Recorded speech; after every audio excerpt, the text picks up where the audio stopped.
ಏನಾಯ್ತು ನಿಂಗೆ?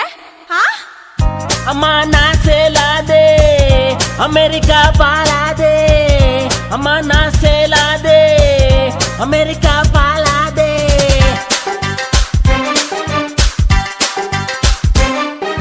ಕಮಾನ ಮಾಮ ಬಂದು ಬಂದು ಸಿಡೋನು ಅತ್ತೆ, ಕೂತಿ ಕೂತಿ ಅಮೆರಿಕಾ ಅಮ್ಮ ಆಫ್ರಿಕಾ ಅಪ್ಪನ ಕ್ರಾಸ್ ಬ್ರೀಡ್ ಮಗಳೇ, ಕಮಾನ್ ಹೈಬ್ರಿಡ್ ಅತ್ತೆ ಮಗಳೇ.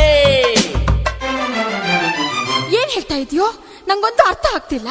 ಹಾ ಅಮ್ಮ ನಾ ಸೇಲಾದೆ ಅಮೆರಿಕಾ ಪಾಲಾದೆ, ಅಮ್ಮ ನಾ ಸೇಲಾದೆ ಅಮೆರಿಕಾ